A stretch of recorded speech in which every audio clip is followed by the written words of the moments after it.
Oaspi, Book of Lika, son of Jehovah, Chapter 17.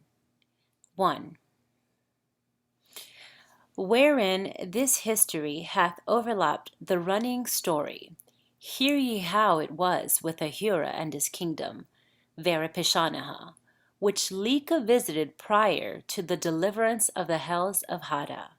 For, to accomplish the resurrection of Varipishanaha, Lika had previously sent swift messengers to Yeagu, goddess of Hamistos, in Etheria, to bring an avalancha capable of 6,000 million brides and bridegrooms for the mid-harvest. 2. Accordingly, at the same time Lika and his Rapon host were visiting Ahura, the goddess Yeagu came down in her avalancha fully equipped. Her avalancha was egg-shaped and veiled without, and was 7 miles high and 5 miles wide, every way, habitable throughout. On the outer surface, but under the veil, were 12,000 porches with banisters. The propelling vortices were within the center, and the workmen were in the summit. On the lowest porch were 500,000 esnores, and on the highest porch 1,000 trumpeters. 3. Yeagu's compartment and the place of the holy council were in the midst, and her throne faced to the north like the earth's vortex. 4. Ahura said to Lika, son of Jehovah, My brides and bridegrooms I give to thee. Honor thou this dissolving kingdom by performing the marriage ceremony. Lika said, Thy will and Jehovah's be done. Thus was it arranged, and the twain, together with the Rapon host, ascended the throne together and sat thereon. 5. Ahura had previously provided his host in all 4,500 million brides and bridegrooms, and arrayed them in whites, so that they anxiously awaited the coming of Yeagu, and were on the lookout to see her magnificent ship descending. A place of anchorage had also been previously made, together with accommodation for the spectators, of whom there were 1,500 millions, being adopted wanderers rescued from the various hells during the past 100 years. 6. The brides and bridegrooms were arranged in semicircles facing the throne, leaving a place for the avalancha, but above them, so that when Yeagus descended from her ship's bottom, she would be in the midst. 7. Whilst the ship's workmen were anchoring, Yeagu and her holy council descended to the platform and saluted the gods and the goddesses on the throne in the sign, the glory of the Father.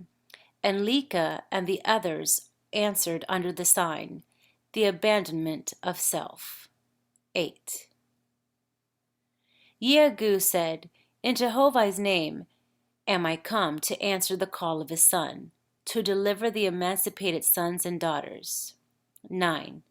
Lika said, Behold, O daughter of Jehovah, the brides and bridegrooms are before thee. To thee I give them in Jehovah's name. 10. Yeagu said, My beloved, know ye the resurrection of the most high heavens? 11. Response. Reveal, O goddess, our faith is strong. 12. Thereupon Yeagu instructed them, and then followed the usual ceremonies, but concluding with the 7th degree of Emoth in Jehovah's name, to wit, to be my brides and bridegrooms forever. 13. Response. To be thy brides and bridegrooms forever, O Jehovah, to labor for thee, and to be mouthpieces for thy commandments, and to be thy expression forever, and to be in concert with thy most high gods for the resurrection of mortals and angels. 14. Whom I receive as mine forever, to be one with me in my kingdoms, for which glory I accept you as my sons and daughters, brides and bridegrooms forever. 15. Response. And be thy sons and daughters, to be one with thee forever, thou most high Jehovah. 16. Yeagu said, Behold the crowns the Father bestoweth upon his loves, to be theirs forever. Hereat the Rapon chiefs with Lika gathered of the curtains of light and wove crowns and cast them forth, thousands of millions, and the power of the Great Spirit through their wills bore them upon the heads of the brides and bridegrooms. 17. Response. Crown of thy crown, O Jehovah, glory be to thee, creator of worlds. 18. Yeagu. The Father's ship hath come for his chosen.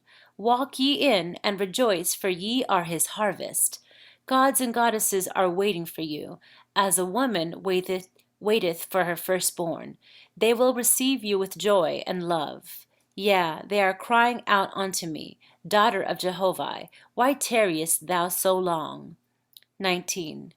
Lika now saluted the brides and bridegrooms and said, Arise, O my beloved, and go your ways. The Father calleth. 20. The brides and bridegrooms saluted, saying, Alas, we have not paid our teacher Ahura.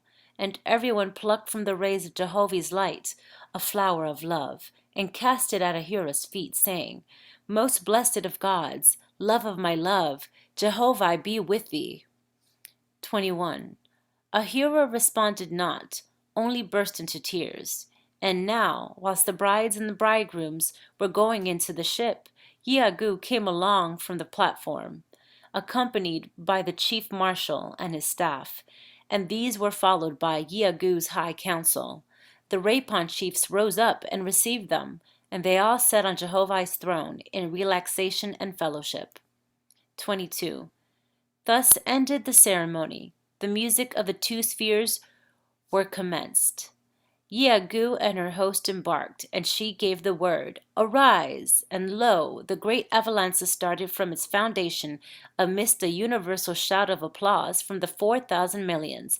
Higher and higher rose a ship of fire towards the bridge of Chinvat, toward the Etherian heavens.